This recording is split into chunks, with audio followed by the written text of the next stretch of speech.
the truth is, we will never have another 90s classic. We won't have another Love and Basketball. Love Jones has passed us by.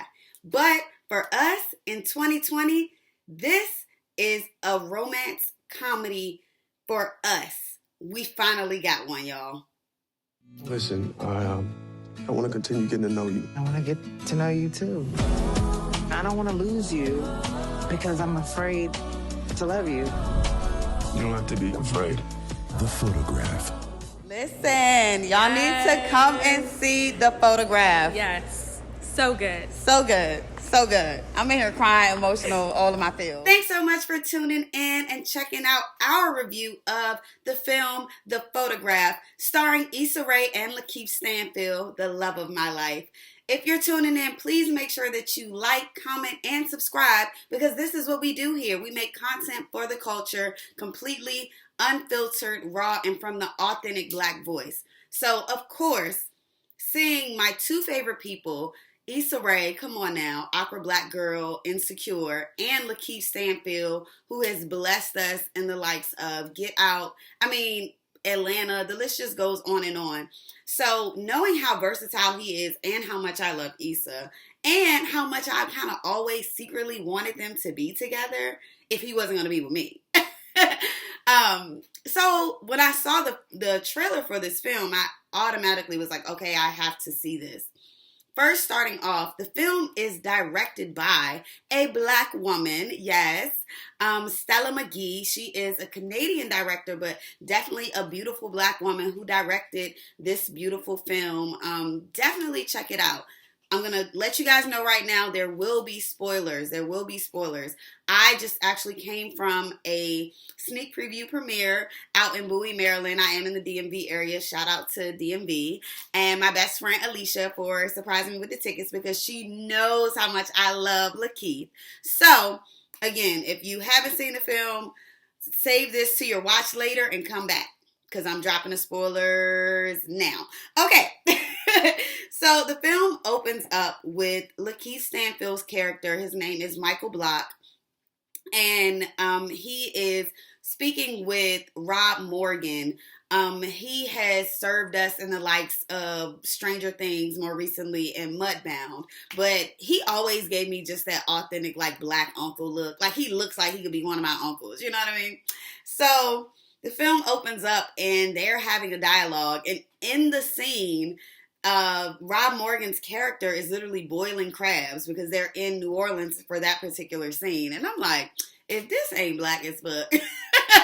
But I loved it because it felt authentic. That is something you will hear me use over and over again in this review, because one thing that I dislike about a lot of Black films now is it feels like they're pandering to what they think I would like. Like, oh, she's a young Black millennial. Let me put catchy words in there, and let me have, a male that's an eye candy, and, kind of crash humor jokes and jokes about social media, because that's what they like. Like, it feels like they pander, and it doesn't feel like what my friends actually say to each other and how we dialogue, and when I'm dating, how those dialogues sound. It doesn't sound authentic at all. But the reason that I love this film is because I know men like Lakeith. I have friends like Issa Rae's character. Like I said, Rob Morgan's character felt like one of my uncles. Like, it actually felt genuine and authentic. It didn't feel like a caricature of what they think Black dialogues and interactions are like. So I definitely appreciated that. And that opening scene kind of just sealed it for me, because, come on now, who don't have an uncle that be boiling crabs? Like, it was real. So right out the gate too, then it cuts to, we see Issa's character for the first time after the dialogue with Michael and this older man who they didn't give him a name initially. So then we cut to Issa, and her name in the film is Mae Morton. And we see that she's dealing with the recent loss of her mother. And, that's always something that I grapple with, just knowing I've lost my father. I'm always just like, oh, Lord, they're going to pull at my heartstrings. I'm nervous. But we see her going to like one of those secure lock boxes to retrieve things that her mother left for her in the wake of her death. And right out the gate, Issa is serving us looks, okay? Mae Morton is giving us all the classic bougie vibes because she's based out of New York. So she's serving us uptown Manhattan looks, you know what I mean? So I'm like, and I love to see Issa when she is decked out like that because Issa always serves. She always gives us a real nasty, real nice and fancy natural hairstyle. So I was like, oh yeah, she about to eat this whole movie soon as I seen that. So in the actual lockbox that her mom has, she's left letters and photos for May, or Issa's character, Mae Morton.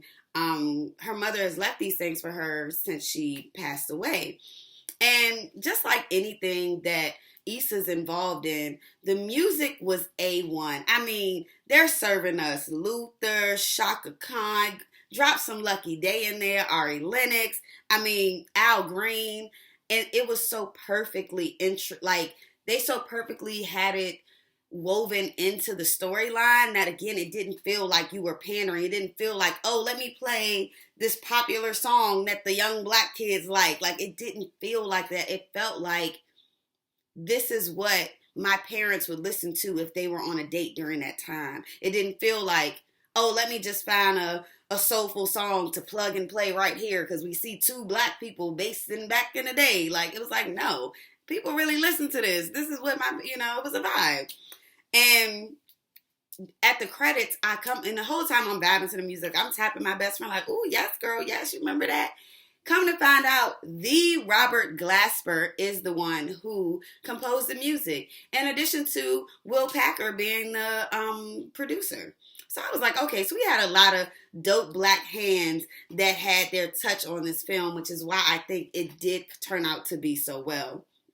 In the film, May is an art curator, and Michael Block, Lakeith's character, is a journalist.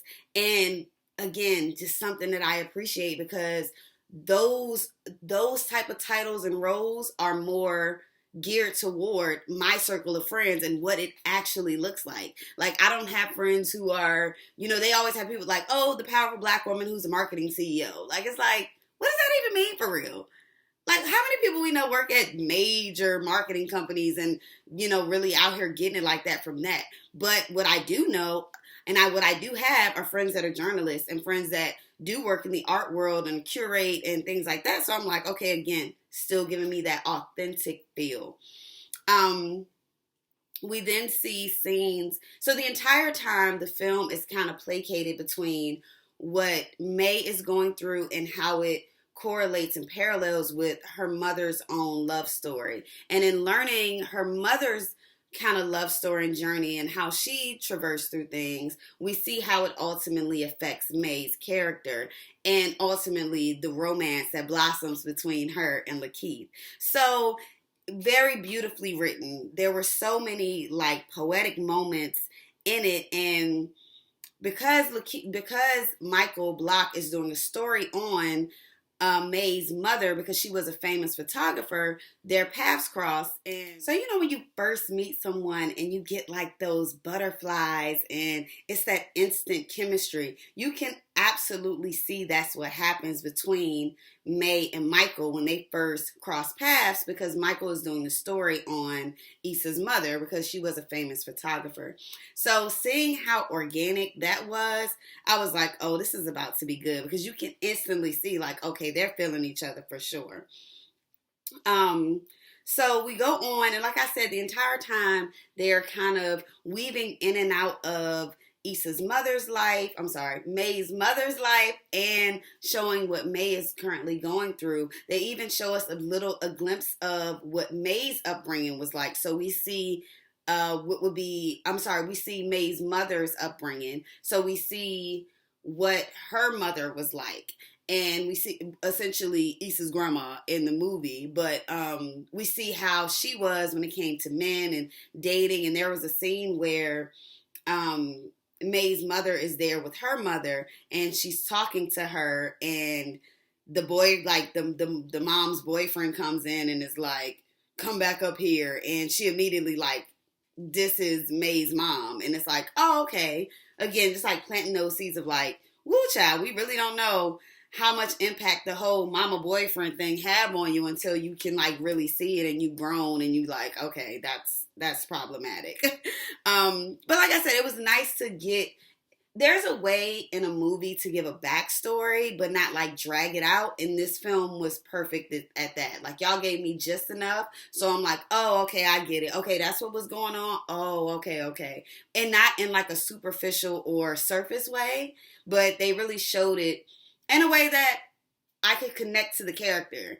And a great thing about this movie is the entire time, it made me, because the representation was so organic, it made me think about my own relationships, my own romantic relationships, my familial relationships. One thing that I love is the chemistry between Lil Rel and Lakeith's character. In the film, Lil Rel is Lakeith's brother. So you see Michael and his brother in, this nice middle class house with, Lil Rel's character is there with like a beautiful dark skinned black wife, which I'm like, ooh, come on, representation. And they, she's in there and she's cooking or doing something and the men are in there with her and he's helping out and the kids are running around. Like, again, it felt real because when I'm chopping it up with my brothers or my male friends and their wives, that's what it really looks like. And the conversation, again, didn't feel phony. Like, I know what it's like to be like the artsy fartsy one in your group and then your friends joke on you and talk mess about you, or you're the single person talking to your married friends. So they have all these jokes about like, oh yeah, another one, huh? Like, cause that's how they were kind of getting on Michael at the time, because Michael had just recently broke up with his ex Tessa, but now was all smitten over May. He's telling his brother about May and they're like, well, we'll see how that goes. But it was the perfect vibe. And Lil Rel was definitely just the right comedic relief to give it that flow. Like it flowed very well. Because again, it just felt so organic. We see we see May's mother, and we see her with this fine, beautiful chocolate man. And I'm staring at the screen and I'm like, wait a minute, that's the same actor that played Daniel in Insecure. So I'm like, okay, I see what you're doing here, Issa. Like, keep all your people employed on that Adam Sandler type of vibe. Like, keep everybody in the rotation, girl. And listen, if y'all watch This Is Us, think about Jack and his wife's marriage and chemistry and love, and put that on two beautiful black bodies and faces with even more soul and richness. And that's what May's mother and this character gave us. And it was kind of dope because, again, the entire time, they never really gave him a name. It was always kind of just like, you knew that May's mother adored him and he adored her just the same. There's a scene where he's literally helping her create like the dark room for her poetry. He's literally like painting the windows and just being super supportive, posing for her so she can take pictures. And it was just so romantic and it felt so real because you can tell like, oh yeah, these two really, really love each other. So again, weaving in and out of the two stories, we see Michael then goes to a show at the art gallery that May is kind of the head of, and he walks in and they lock eyes, and when I tell y'all, I could have melted right on the floor like a popsicle on a hot day. Like, he looked amazing. Issa was, again, the girl ate the entire movie. She was serving me looks. And they lock eyes and they're about to walk towards each other. Like, they're just zoomed in. And then this random white man just comes and cut him off and starts talking to Issa. And I'm like, there they go, always in the way. Yes, but yeah, it was a really cute scene because, again, that's really how it is. You know how in romance comedies and romance movies, it's like, oh, I see her, I go to her, we embrace. That is not real life. What would happen, though, is somebody would walk up and cut you off, and you're like, damn, I gotta catch her next time. Like, that's really what would happen. While there was a lot of representation in this movie, of course, Issa being a darker complexion, brown skinned woman, of course they had to give her a light skinned counterpart. Like, they just couldn't have a whole bunch of dark skinned people. That was not happening. So they gave May's character a light skinned counterpart, best friend type of thing. And I'm just like, we still on this Pam and Gina colorism mess, but it is what it is. The actress that played the part was very beautiful. But, sometimes it would just be nice if we could just see them not being like placeholders, just so it's more acceptable. I don't really know. But after the movie premiere, Lakeith is being super charismatic. He invites May out for a drink and they're at the table. And again, the dialogue is so refreshing because they're talking about like Kanye and then they start talking about Drake and, May's like, oh, I love Drake. And Michael like, nah, I'm more of Kendrick. And again, a man after my own heart. I love Kendrick Lamar. I love Lakeith Stanfield. And in my mind, I'm like, ooh, we're meant to be. But, man, so they're talking about like, the different artists and the different things. And they start talking about May is like, I don't like first dates. First dates are hard and all this. And Michael's like, well, why just be yourself? And Issa said, I had to write this down. She said, you ever wonder if we are just who we are around in that moment? And I'm just like, woo, that was a good line, May. I don't know who wrote that in the script, but that was a good one, honey, because you got to think about that. Like, are you truly the company that you keep? Are you really staying true to yourself and genuine? Or are you shape-shifting to kind of make yourself more digestible for other people? Like, I was like, oh, yes, again, just authentic dialogue that's happening in this movie that just sparked me to think about more. You know what I mean? So further into the movie, we continue to learn more about May's mother, and we see her and Michael continue to grow their friendship. And they're, I'm fast forwarding a little bit because y'all need to just go see this. I don't want to give away the whole movie, but there were some moments that I had to talk about. So there's a storm going on. So Michael goes over to help May, like, prep for the storm. And he goes there and she's like, can I get anything for you?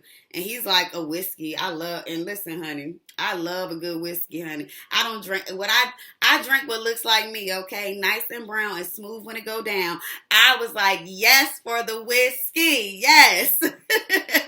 And they're sitting on the couch and they're just talking, and classic Al Green is playing in the back, and not like not commercial Al Green all bubbly and because Al Green kind of gave us a little bit of pop soul back in the day, but they was playing the real Al Green, like, for the good times. I ain't gonna sing for y'all, but you're a real one if you know what I'm talking about. And he was like, so she stood up and she started two-stepping. And then he was like, no, you need to come and sit back right here. And I was like, ooh. And in that scene, he's like, why you got your head down like you praying? And she's like, I am, for willpower. And he was like, well, we can just blame it on the storm. I was like, bitch, sexy as I loved it. What would you pray for? My patience. Willpower. Then we go into their sex scene, and they got Ari Lennox playing as these two beautiful black bodies are just making art. I mean, the cinematography of that sex scene, everything. Loved it. So because of the storm, they then go to Michael's brother's house, Lil Rel house, and they're sitting there. And May is sitting there talking to the kids, and the kids are just like spilling the tea on their uncle like kids do. Y'all know kids can't hold water, honey. They'll just walk up to you and be like, my daddy in jail. Like, they just tell anything. And this scene was, again, very authentic. It was very much the same. So, you got Michael's nieces telling May all this stuff about him, and essentially they kind of just started kicking it. So she like, oh, okay. The nieces are telling her about his ex-girlfriend and all this, and it's like, ooh. But then the next scene, the kids are out of the room and the adults are sitting there talking and just drinking. And again, it just felt so real, because that is really what it feels like when I'm dating a guy and I go take him around my like married ass, coupled up friends that's been together forever and got 2 or 3 kids. Like, those are the kind of jokes they say. That's the kind of dialogue they're asking us. Well, what y'all doing? Like, not in a judgy way, but just in that, like, I'm your friend and I want to know what's going on. Give me the tea way. It was just really, really good. And just listen, man, y'all gotta go see this movie. The Photograph, with, again, starring Issa Rae and Lakeith Stanfield. And I'm just giving y'all like little bits and pieces because I was going to get up here and give the whole movie. But honestly, I really want y'all to go see this. Like I said in the beginning, I know everyone's going to be like, oh, this is giving me Love Jones. Oh, it's giving me, Love and Basketball and all these other movies that we've already had. But the thing that I think we have to get past is that time is gone. Like, it's time for us to start creating the movies from our generation that we'll look back on, starring the actors and actresses that look like us and that are in our generation. And for me, this is one to add to the list. I'm definitely going to see it again. And I would watch this again once it's available on, when it's streaming or whatever, because it was definitely just an overall feel-good film. And again, the story just continues to build and build and build. Coming from a space of movies like, unfortunately, A Fall from Grace, and honestly, even things on the, kind of comedy spectrum like Girls Trip, because Will Packer did that as well. Sometimes our films really don't give you that meat and potatoes and make you feel like the film is complete or that it's really something substantial. This really gave you all of that and a great storyline and a great love story. Like, again, it didn't feel forced or gimmicky or like, oh, this would never happen. This is some bullshit. Like, it didn't feel like that. It felt like, you know what, this gives me hope. It gives me, it makes me optimistic. Because they run into some things, but it's like, man, I want you. I'm trying to be with you. And it was, I think, a little ode to that scene in Love Jones when he's like, I don't care if it's urgent. Like, I'm trying to be with you. And Michael kind of says something very similar to, no, he says, I love you. That's urgent as hell. Let me not mess up my favorite movie. But, he's like, yeah, I love you. That's urgent as hell. And Michael kind of says something very similar to May's character. Like, I'm not thinking about what's practical. I want to be with you. And I'm like, I see what y'all did there. I see. I like that.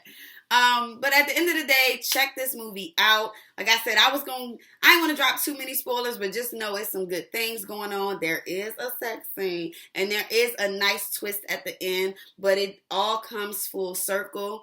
So definitely go and check this movie out. Again, it is called The Photograph. It comes out on Valentine's Day. It is starring Lakeith Stanfield and Issa Rae, a very, very dope Black couple, and it is an authentic look at what Black love looks like today. It shows us in our best light. It doesn't show us in a way that is pandering, degrading, unrealistic. It shows what we really look like and what it really looks like out here. They were based in New York, but I'm based in the D.C. area, and I very much could relate to a lot of what he was saying, a lot of what he was doing, what he was wearing, how he was moving, all of it, because, it's real out here in this dating world. But definitely check it out. Again, it is The Photograph, starring Issa Rae and Lakeith Stanfield. Thank you for tuning in. If you enjoyed this, please comment, like, subscribe. Check us out also on our website, shopconsciouskingdom.com, and we will be back for the next Black film that we get. Unfortunately, it's not a lot, but I'll try to come back as soon as we get another one.